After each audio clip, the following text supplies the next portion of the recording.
આજનું સ્વાગત પ્રવચનના પ્રાસંગિક ઉદ્બોધન રજૂ કરું. નમસ્કાર. પરમ શક્તિના ચરણોમાં વંદન. ગરડા કોલેજ દ્વારા આજનો જે કાર્યક્રમ છે એમાં ઉપસ્થિત મારા વાઇસ પ્રિન્સિપલ ભાઈ શ્રી મહેશભાઈ, ભાઈ Shri Hiteshbhai, ST, SC, OBC and minority સેલના તમામ મારા સદસ્ય અધ્યાપક મિત્રો, વાલા વિદ્યાર્થી મિત્રો, આજે એક કાર્યક્રમ આપણે બહારથી કોઈ વક્તા લાવેલા નથી. આજે જોકે પ્રયત્ન કર્યો એસડીઓ સરને લાવવાનો,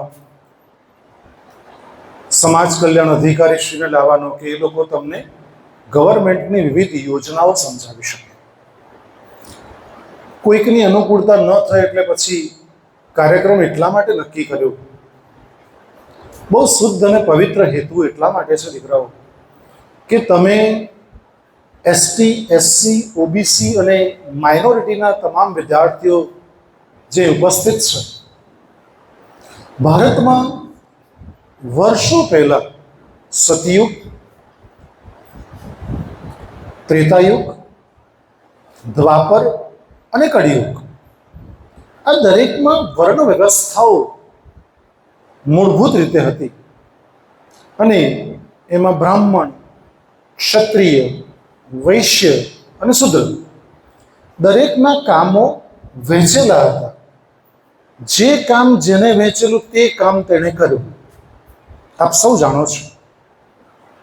સમય અને સંજોગ બદલાતા આપણે કળિયુગમાં જ્યારે પ્રવેશ કર્યો, 4,32,000 વર્ષનો કળિયુગ છે. હજી એમાંથી તો 5,372 જ વર્ષ પસાર થયા છે. એટલે આપણી પછીની બી અસંખ્ય પેઢીઓ કળિયુગમાંથી પસાર થશે. કળિયુગનું એક વિધાયક પાસું એ રહ્યું છે કે જે વર્ણ વ્યવસ્થા હતી એ વર્ણ વ્યવસ્થા મૂળતઃ નાશ પામી. કેવી રીતે નાશ પામી? કે જ્યારે હું એસસી સમાજમાં ગયો, ગુર્જર માનવ સેવા સમાજ ટ્રસ્ટ છે, મગનભાઈ જે મયુર ફૂટવેર ના માલિક છે, એમના દ્વારા એમની જ્ઞાતિ માટે, એમના સમાજ માટે મારો કાર્યક્રમ રાખવામાં આવ્યો હતો અને લગભગ હું 3 થી 4 વખત એ સમાજમાં કાર્યક્રમમાં ગયો છું. આખું તમારું પ્રસ્પેક્ટિવ, પ્રત્યક્ષીકરણ આખું બદલાઈ જાય તેવું છે. એસસી સમાજના જે દીકરા દીકરીઓ અભ્યાસ કરે છે, તમે કલ્પના પણ નહીં કરી શકો. એ હદે મેડિકલમાં, એન્જિનિયરિંગમાં, વિદેશોમાં જઈને એમએસ કરે છે. તમને જાણીને હવે પછી જે બોલું છું તેમાં આશ્ચર્ય થશે દીકરાઓ કે ગુર્જર માનવ સેવા સમાજ એક એવો સમાજ કે જે છોકરાઓ વિદેશમાં, લંડનમાં કે યુએસમાં કે કેનેડામાં અભ્યાસ કરે તેની પૂર્ણપણે ફી આ સમાજ ચૂકવે છે. સમાજમાં એક એક દાતા જે લોકો પૈસા આપે છે, તમે કલ્પના ના કરી શકો એટલું બધું ડોનેશન આપે છે, દાન આપે છે.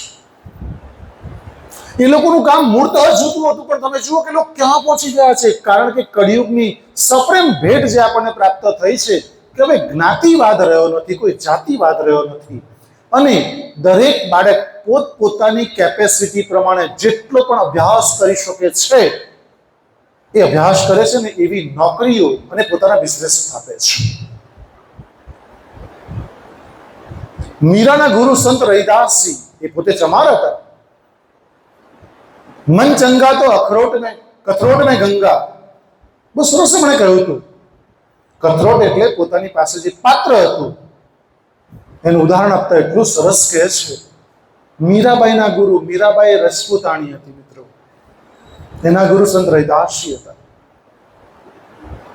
તો બધા જ લોકો ગંગા સ્નાન માટે જાય છે. સંત રૈદાસજીને પણ કહે છે કે તમે પણ ચાલો. આ સત્ય ઘટના બનેલી છે 15મી સદીની. ના પાડે છે કે મારે નથી આવવું, તમે ગંગા સ્નાન કરી આવો. લોકો એવું આજે પણ માને છે દીકરાઓ, ગંગા સ્નાન કરવાથી પોતાના પાપ બધા ધોવાય છે.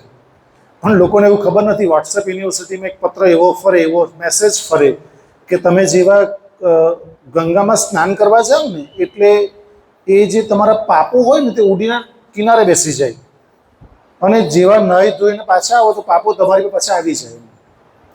એટલે કંઈ એવું ધોવાઈ જતા તેવી માન્યતા ખોટી છે. એટલે તે વખતે પણ કંઈક હશે તો ગયા હશે ગંગા સ્નાન માટે, શુદ્ધ અને પવિત્ર હેતુ માટે જ ગયા હશે એ લોકો. પણ થયું હતું કંઈક બેનની વીંટી ખોવાઈ ગઈ ગંગા સ્નાન કરતી વખતે. તો વીંટી ખોવાઈ ગઈ એટલે એ લોકો તો બધા તે વખતે સોનાની વીંટી ખોવાય એટલે બહુ ટેન્શનમાં હતા અને આવ્યા. પછી ગામમાં વાત નીકળી ભાઈ વીંટી ખોવાઈ ગઈ અને સંત રૈદાસજી સુધી એ વાત ગઈ અને સંત રૈદાસજીએ ધ્યાનમાં બેઠા, એના જે કથરોટ હતો એમાં પાણી લીધું અને પછી એ જે બધા લોકો ભેગા થયેલા સત્સંગ માટે ત્યાં એ જે પાણીમાંથી એમણે વીંટી કાઢીને આપી. આ સત્ય ઘટના છે. એક સંત શું હોઈ શકે છે? અને કાલે ટીવી પર એક એબીપી અસ્મિતા ટીવી પર એક સમાચાર આવતા હતા રોનક પટેલ દ્વારા કે સંત લોકો લડી રહ્યા છે જમીન માટે. મને પોતાને બહુ આશ્ચર્ય થયું. એટલે કહેવાનો ભાવાર્થ એ છે કળિયુગની બહુ મોટી ભેટ છે દીકરાઓ કે તમે કોઈ પણ સમાજની વર્ણ વ્યવસ્થાઓથી આવો છો પણ તમે શિક્ષિત અને દીક્ષિત થાવ છો. હવે જમાનો ગુરુ દ્રોણ અને એકલવ્યનો રહ્યો નથી. ગુરુ દ્રોણ એ મારી દ્રષ્ટિએ સક્સેસફુલ ગુરુ ને સફળ ગુરુ ન કહેવાય, કારણ કે ગુરુ ક્યારેય પક્ષપાત નથી કરતો. શિક્ષક દિન આવે જ છે 5 તારીખે આપણે ત્યાં. ગુરુ ક્યારેય પક્ષપાત નહીં કરે. ગુરુ દ્રોણે પક્ષપાત કર્યો કે મારો અર્જુન જે વિદ્યા શીખે તે એકલવ્ય ન શીખવો જોઈએ. કેમ ભાઈ? એકલવ્યને પૂર્ણ અધિકાર છે. અને જ્યારે ગુરુ દ્રોણ અને અર્જુન જઈ રહ્યા હતા અને કૂતરો જ્યારે ભસતો હતો અને 50 જેટલા બાણ એક સાથે કૂતરાના મોઢામાં મૂકી દીધા, સટાસટ સટાસટ સટાસટ. પાછળ ફરીને જોયું તો કોણ છે? તો જોયું તો એકલવ્ય હતો. ત્યારે ગુરુ દ્રોણને ઈચ્છા થઈ ગઈ કે આ કેવી રીતે શીખ્યો, તારો ગુરુ કોણ છે મારે જાણવું છે. દીકરો, તમને પણ એક દિવસ એવો આવશે ભવિષ્યમાં, આવનાર 20 વર્ષ પછી તમને પૂછશે કે તમારો ગુરુ કોણ હતા. ગારડા કોલેજ એ જ કામ કરે, શિક્ષણ અને સંસ્કાર આપવાનું. શિક્ષણ થોડુંક ઓછું ચાલશે, સંસ્કાર એક બી ઓછો નહીં ચાલે. એટલે ગુરુ દ્રોણને પ્રશ્ન પૂછ્યો એકલવ્યને કે કોણ હતા એમ તારા ગુરુ? એટલે તરત જ એ લઈ જાય છે ને પડદો ખોલે છે અને બતાવે છે કે આ મારા ગુરુ છે. એમણે દ્રોણાચાર્યનું પુતળું બનાવીને એની પાસેથી વિદ્યા શીખ્યો હતો. મિત્રો, કહેવાનો ભાવાર્થ એ છે ગુરુ દ્રોણની પત્ની એક દિવસ એમ કહ્યું હતું, એમની પત્ની, આ સત્ય ઘટના છે, કે તમે બધી જ વિદ્યા અર્જુનને આપો છો, અશ્વત્થામાને કેમ નથી આપતા? આપણો પુત્ર છે. અર્જુન તો પારકો છે, તમારો શિષ્ય છે. તો બધી વિદ્યા અર્જુનને આપો છો તો તમારા પુત્રને કેમ નથી આપતા? ગુરુ દ્રોણનો જવાબ બહુ ગજબ નતો દીકરાઓ, સાંભળવા જેવો જવાબ હતો. એમને એમ કીધું ગુરુ દ્રોણે કે મારો પુત્ર છે પણ પાત્રતા નથી. અર્જુન મારો પુત્ર નથી પણ પાત્રતા છે. દીકરાઓ, ગારડા કોલેજ તમારી પાત્રતા જોઈને આવા કાર્યક્રમ રાખે છે કે ગારડા કોલેજમાં પ્રવેશ મેળવ્યા પછી તમારે નચિંત થઈ જવાનું છે કે તમને કોઈ પણ ફોર્મ ભરવાનું હોય, કોઈ પણ પ્રકારની તકલીફ અમારા કક્ષાએ તમને નહીં પડે એની પૂર્ણ તકેદારી રાખવાનું કામ મારું છે અને મારી ટીમનું છે. તમને ક્યાંય હજી કહી દઉં છું, જાહેર મંચ પરથી કહું છું કે તમને સ્કોલરશિપના કોઈ પણ ફોર્મ ભરવામાં તકલીફ પડે, મિલનભાઈ છે, એમની આખી એન્ટાયર ટીમ છે, મારા અધ્યાપકો જોડે છે. અને તમને બહુ જ એવું લાગતું કે મને કંઈ સમજ નથી પડતી, તો આમને મળ્યા પછી પણ જો તમને સંતોષ ન થાય તો સીધું મારી ઓફિસમાં આવી જવું. તમને કોઈ પણ પ્રકારની તકલીફ નહીં પડે તેનું કાળજી રાખવાનું કામ એ ગારડા કોલેજ લે છે અને મારી ટીમ લે છે. પણ તમે જે ફીસ પેઇડ કરો છો કોલેજમાં 2,500-3,000 રૂપિયા, એની સામે ગવર્મેન્ટ તમને સ્કોલરશિપ ખાસી એવી આપે છે. આપે છે 10,000ની ઉપર લગભગ આવે છે. ભાઈ કેટલાની સ્કોલરશિપ આવે છે? એક વિદ્યાર્થીને 10,000 ઉપર આવે છે. 8,000 10,000 જે તમારા આવતા હશે તે. તમે એક વર્ષના 6,000 પેઇડ કરો, તમને 8,000 રૂપિયા. આ ગવર્મેન્ટ કેમ આપતી તમને ખબર છે કારણ? આ છેલ્લી એક વાત કરી, મારે પણ ક્લાસમાં જવાનું છે, આ છેલ્લી વાત કરી દઉં. ગવર્મેન્ટ તમને કેમ પૈસા આપે? શું તમે ST SC બક્ષી પંચ અને માઇનોરિટીઝમાં આવો છો એટલે? ના, મગજમાં ખોટો ભ્રમ હોય તો કાઢી નાખજો.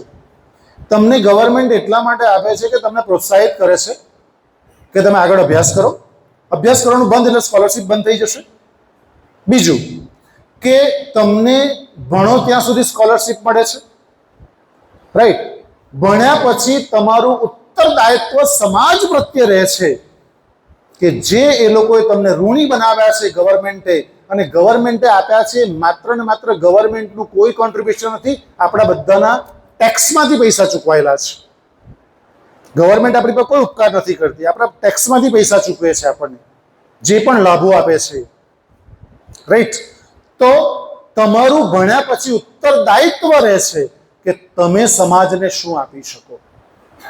એટલે ખાલી સ્કોલરશિપ ખિસ્સામાં મૂકીને ભૂલી નહીં જતા, હંમેશા થોડું આપતા પણ શીખજો જ્યારે તમે કેપેબલ થાવ ત્યારે. કારણ કે લેનારનો હાથ હંમેશા નીચે હોય છે, આપનારનો હાથ હંમેશા ઉપર હોય છે. એટલે તમે ભવિષ્યમાં કેપેબલ થાવ તો ગારડા કોલેજને કે તમે જે સ્કૂલમાં ભણ્યા છો તેને કોઈ દર ભૂલશો નહીં. અને તમારું ઉત્તરદાયિત્વ રહે છે કે તમને જ્યારે આવી સ્કોલરશિપ ગવર્મેન્ટ તરફથી પ્રાપ્ત થાય છે ત્યારે તમારે સરકારને અથવા તો તમારી શાળા કોલેજને કંઈક ને કંઈક તમારા ઉત્તરદાયિત્વના ભાગરૂપે આપવું પડશે. ખાલી લેવામાં જ નહીં માનતા, ઇનકમિંગ નહીં, આઉટ ગોઈંગ પણ થવું જોઈએ. કેટલાક લોકોને ઇનકમિંગ જ હોય, આઉટ ગોઈંગ નહીં હોય. અને આરતી લઈને આવે ને તો 5 રૂપિયા 10 રૂપિયાનો સિક્કો શોધતા હોય, હે ને? એટલે જરા ધ્યાન રાખજો. કારણ કે મને ભગવાનમાં પૂર્ણ શ્રદ્ધા છે કે તમે પણ મારી સાથે બધા સહમત થશો કે એક બી વાવવામાં આવે છે, ઘઉંનો એક દાણો ખેડૂત વાવે છે. પપ્પા લોકો તમારા ખેડૂત હશે તો ખબર હશે તમને. એક દાણો વાવે છે, એક કંઠી પર 1000 દાણા ભગવાન આપી દે છે. એટલે તમે 1 રૂપિયા દાન કરશો તમને 1000 રૂપિયા મળી જશે. આ ચમત્કાર છે, વાસ્તવિક ચમત્કાર છે. હું પૂર્ણપણે માનું છું, મને શ્રદ્ધા છે. એટલે ક્યાંક આપતા રહેજો. નમ્ર વિનંતી કરું છું કે તમારી જે પણ કેપેસિટી હોય તે પ્રમાણે કોલેજ આવો છો તો હમણાં પણ ટેવ પાડજો. કારણ કે આપવાની ટેવ જો નહીં પડશે ને તો તકલીફ થઈ જશે, હે ને? આપવાની ટેવ તમારે હમણાંથી જ પડવી જોઈએ. કેટલાક લોકો એવા કે લેવામાં જ માનતા, જે ઇનકમિંગ કીધું તેવું. એક પેલા ભિખારી આવ્યો છે, આપણે ત્યાં ભિખારી આવે છે. હવે તો ભિખારી ઓનલાઈન સિદ્ધેશભાઈ થઈ ગયા, હા કે મહેશભાઈ? હવે લોકો હા QR કોડ આપે, સ્કેન કર. આપણે કંઈ છૂટા નથી, એમ કે છૂટા નહીં મળતા, QR કોડ આપે આપણને, આ સ્કેન કરીને ₹1,05,000. રાઈટ? તો એક ભિખારી ઓલો શેઠ પાસે હશે, જૂના જમાનાનો ખાધેલો હશે, એટલે એને શેઠ પાસે, શેઠ ₹5 આપી દે. એને પહેલા પૈસા માંગે. શેઠ કે નહીં મળે. પેલા ભિખારી કે શેઠ એક કોઈ શર્ટ કોઈ ફાટેલો તૂટેલો આપી દો તો હું વસ્ત્ર ગ્રહણ કરી શકું. તો કે વસ્ત્ર પણ નથી. તો કઈ પાત્ર તૂટેલું ફૂટેલું પાત્ર હોય તો ભીખ માંગુ છું, ભિક્ષા માટે મને પાત્ર આપી દો. તો કે પાત્ર પણ નથી. તો કે મને 2 રોટલી 4 રોટલી તમારી જે રાતની વધેલી, સવારની, બપોરની વધેલી તે આપી દો. તો કે તે નથી. તો કઈ વાત થઈ? રોટલી પણ નથી, પૈસા પણ નથી, પાત્ર પણ નથી, વસ્ત્ર પણ નથી. તો પેલા ભિખારી એવું કીધું, એને સાયકોલોજી ભણ્યો હશે ભિખારીઓ. એટલે ભિખારીએ એવું કીધું કે હે શેઠ, તમારા ચરણોમાં રહેલી ચપટી ધૂળ આપી દો. એટલે શેઠે જોયું કે આમાં તો કોઈ વાંધો છે નહીં ચપટી ધૂળ આપવામાં. એટલે શેઠે જેવી ચપટી ધૂળ ઉઠાવી અને શેઠને આપવા, શેઠ પેલા ભિખારીને આપવા જાય છે, ત્યાં જ શેઠને મનમાં ક્વેશ્ચન થાય છે. ત્યાં સાયકોલોજી આવે છે. શું ક્વેશ્ચન થાય છે? કે હે ભિખારી, તો આ ચપટી ધૂળને કરશે શું? ત્યારે ભિખારી હસતા હસતા કહે છે કે હે શેઠ, આ ચપટી ધૂળ મારે કશી જ કામ લાગવા નથી, પણ તને આપતા શીખવું છું કે આજે ચપટી ધૂળ આવશે તો આવતીકાલે કંઈક ને કંઈક આવશે. એટલે તમામ દીકરા દીકરાને વિનંતી કરું છું કે ઇનકમિંગ જગ્યાએ આઉટ ગોઈંગ બી ચાલુ રાખજો, મજા આવશે જીવન જીવવાની. તો આજના કાર્યક્રમની હું શુભેચ્છા પાઠવું છું. મારી ચર્ચાને અલ્પ વિરામ આપું છું. ફરી પાછા મળીશું. ધન્યવાદ. જય હિન્દ, જય ભારત.